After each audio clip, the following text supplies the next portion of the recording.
A man came home one day after a long shift. His dog ran to the door, tail wagging, full of joy, the same greeting every single day for 3 years. But that night, something snapped. He yelled. He grabbed the dog by the scruff. He thought it was discipline. 2 weeks later, that same dog flinched every time he walked through the door. The tail stopped wagging. The eyes went low. And the man had no idea what he had broken, or if he could ever fix it. That story isn't rare. It's happening in millions of homes right now. And the terrifying part? Most owners have no idea they're doing it. Welcome to Canine Mind. If you're new here, hit subscribe right now, because what you're about to hear might completely change the way you see your dog. We're counting down 10 things your dog will absolutely never forgive, and some of them are things you probably do every single day without thinking twice. Stay until the end, because number 1 will genuinely shock you. Dogs have been reading human body language and vocal tone for over 15,000 years of domestication. That's not a figure of speech. That is literal evolutionary biology. Their brains have been shaped by millennia of learning to interpret our emotions through sound. So when you raise your voice, your dog doesn't just hear volume, they feel threat. A dog's hearing range far exceeds ours. They can detect frequencies between 65 Hz and 65,000 Hz, compared to the human range of 20 to 20,000. What sounds like frustration to you lands on them like an alarm siren. Research published in behavioral science journals has consistently shown that dogs exposed to frequent shouting display elevated cortisol levels, that's the stress hormone, and show behavioral patterns associated with chronic anxiety, including trembling, excessive licking, yawning, and avoidance behavior. Here's what makes this even worse. Your dog doesn't understand the words you're yelling. They understand tone, intensity, and your energy. That disconnect is devastating for their sense of safety, and a dog that doesn't feel safe at home will never fully trust you, no matter how many treats you offer afterward. We're just getting started. Keep watching, because number 7 will make you rethink something you probably do every single week. Pulling their tail, blowing in their face, fake throwing the ball over and over, hiding their toy and pretending it doesn't exist. These things might seem like harmless fun, and yes, some dogs tolerate it, but the science tells a very different story. Dogs operate on a trust autonomy. Every positive interaction is a deposit. Every confusing or uncomfortable interaction is a withdrawal. Teasing, even when it seems playful, consistently withdraws from that account. Studies on canine stress responses have shown that repetitive, frustrating stimuli, like repeated fake throws, activate the same neurological pathways as genuine threats. The dog's brain gets stuck in a loop of anticipation and disappointment, which over time creates a state of learned helplessness. There's also the physical side. Dogs have a highly sensitive nervous system concentrated around their tail, ears, and muzzle. Repeatedly disturbing these areas, even gently, can cause what researchers describe as tactile sensitization. Essentially, the dog becoming hyper-reactive to touch in those regions. This is often misread as aggression, when in reality, the dog has been pushed past its threshold one too many times. The dog that snaps isn't a bad dog. It's a dog that finally ran out of patience, and the human wasn't paying attention to the warning signs along the way. This one is going to make some people uncomfortable, and that's exactly why it needs to be said. Ear cropping and tail docking are surgical procedures performed on dogs, most often for purely cosmetic reasons. Ear cropping involves cutting and reshaping the outer ear to make it stand upright. Tail docking involves amputating part of the tail, often done on puppies just days old. Both procedures are done without the dog's consent, obviously, and both have significant documented consequences. Here's what many owners don't realize. A dog's tail is not decoration. It is a primary communication tool. Research from the University of Trento found that the direction and speed of tail wagging carries distinct emotional signals. A wag biased to the right indicates positive feelings, while a left-leaning wag signals anxiety or threat response. When you remove part or all of that tail, you are literally amputating part of the dog's ability to communicate. Other dogs misread docked dogs more often, leading to increased conflict and social stress throughout the dog's entire life. Ear cropping carries its own set of problems. The ears of a dog are positioned and moved by over 18 muscles, allowing them to express nuance that would be impossible for humans to replicate with words. A cropped ear loses a significant portion of that expressiveness. And beyond communication, the procedure itself causes documented pain and stress during recovery in a puppy that has no framework for understanding why it's hurting. These procedures are already banned in over 40 countries. The science is clear, the ethics are clear, and your dog, unable to ask you not to, deserves to have all of their body intact. You might be wondering what connects all of these points. There's a common thread, and we'll get there. But first, number 7, and this one happens in nearly every home. We're talking about dental hygiene, regular brushing, checking their paws after walks, cleaning their ears, monitoring their nails. These feel like minor tasks, and life gets busy. But for your dog, these aren't small things at all. Dental disease affects an estimated 80% of dogs over the age of 3. It doesn't just cause bad breath, it causes chronic pain that dogs hide extraordinarily well, because in the wild, showing weakness invites predators. Your dog might be eating in pain every single day and showing no visible signs. Veterinary behaviorists have linked untreated dental disease directly to increased irritability and decreased social engagement. A dog in pain is not a happy dog, even if they're still wagging their tail. Overgrown nails change the angle at which a dog's paw meets the ground, creating skeletal stress that travels up through the joints and into the spine over time. Regular grooming isn't vanity, it's health maintenance, and skipping it is a form of neglect that dogs feel even when they can't tell you. Dogs are not always pack-seeking in every moment. They have resting spots they return to repeatedly because those spots carry their scent, and scent is how dogs map safety. Their brain's olfactory processing region is 40 times larger proportionally than ours. Their world is built in smell, not sight. When you constantly move their bed, shift their food bowl, rearrange their crate, or take over their favorite corner of the couch, you're dismantling their scent map of safety. Research in veterinary behavioral science consistently shows that dogs with stable, consistent access to their claimed spaces display lower cortisol levels and fewer stress-related behaviors than dogs in frequently disrupted environments. This doesn't mean dogs can't adapt. They can and do. But constant disruption without reason creates background anxiety that quietly erodes their quality of life and their trust in their environment. And when they don't feel safe in their space, they can't fully relax around you either. Still with us? Good, because number 5 is one of the most misunderstood points on this entire list, and it directly affects how much your dog actually listens to you. Here's something that might surprise you.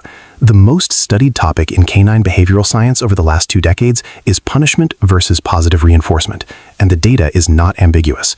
Aversive training methods, yelling, leash corrections, alpha rolls, spray bottles, physical intimidation, do suppress certain behaviors in the short term. That part is true. But what they also do is raise baseline stress hormones, increase aggression risk, and damage the dog-human relationship in ways that persist long after the individual incident is over. A landmark study from the University of Porto found that dogs trained with aversive methods showed significantly higher stress indicators than those trained with reward-based techniques, and crucially, they also showed reduced learning efficiency. Stressed dogs don't learn as well, they just shut down. Inconsistency is its own form of cruelty. When a dog is allowed on the couch on Monday and punished for it on Thursday, they cannot predict their environment. Unpredictability is one of the core triggers of anxiety in dogs. They're not stubborn, they're confused. And confusion without resolution leads to a dog that stops trying, stops engaging, and sometimes stops trusting altogether.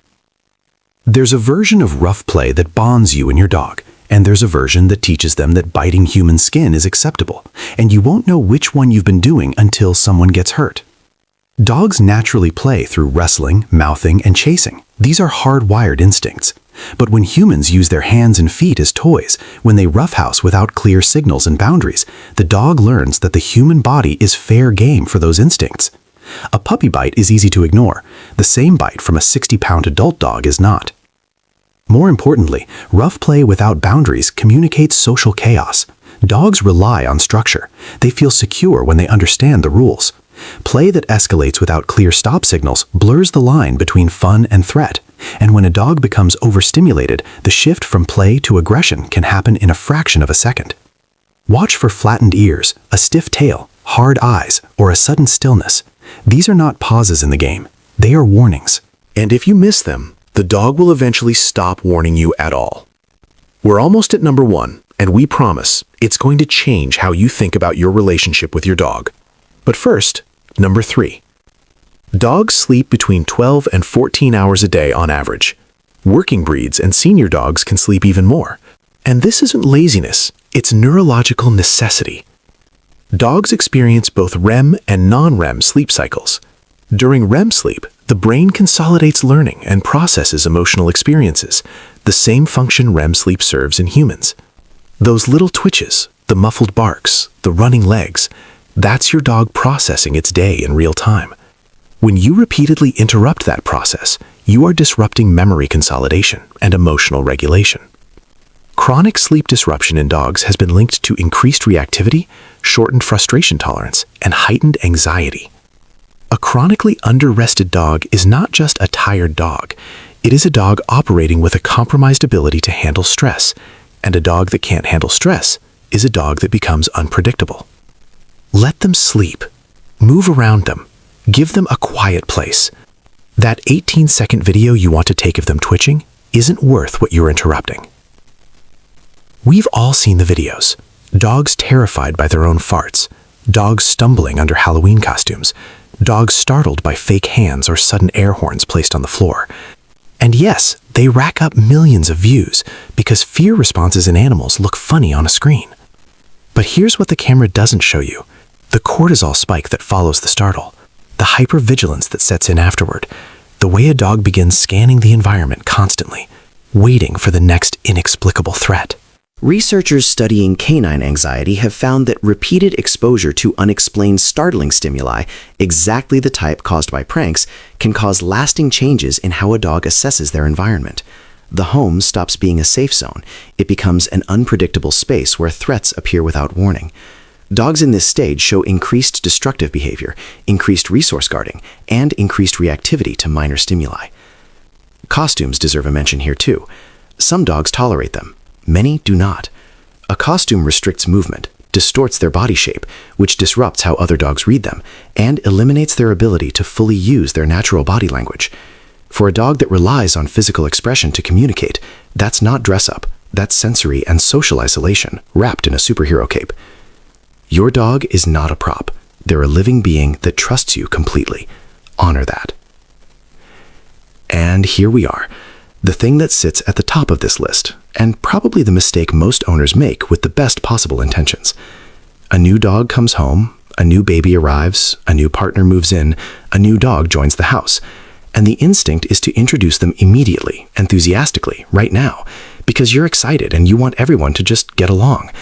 But your dog's brain doesn't work that way.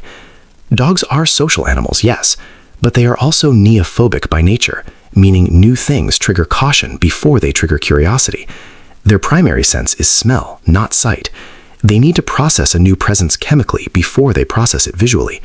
Forcing face-to-face introductions before that scent familiarization has happened bypasses the dog's entire natural social protocol. The result is fear aggression, not because the dog is dangerous, but because they feel cornered and overwhelmed with no exit and no preparation.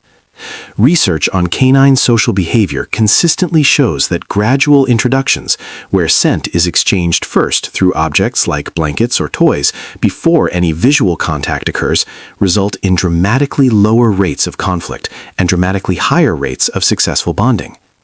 And this goes beyond new animals. Forcing your dog to greet a stranger on the street when they're clearly uncomfortable, holding them in place, telling the stranger, "It's okay, just let him sniff you," while the dog pulls away, is not socialization.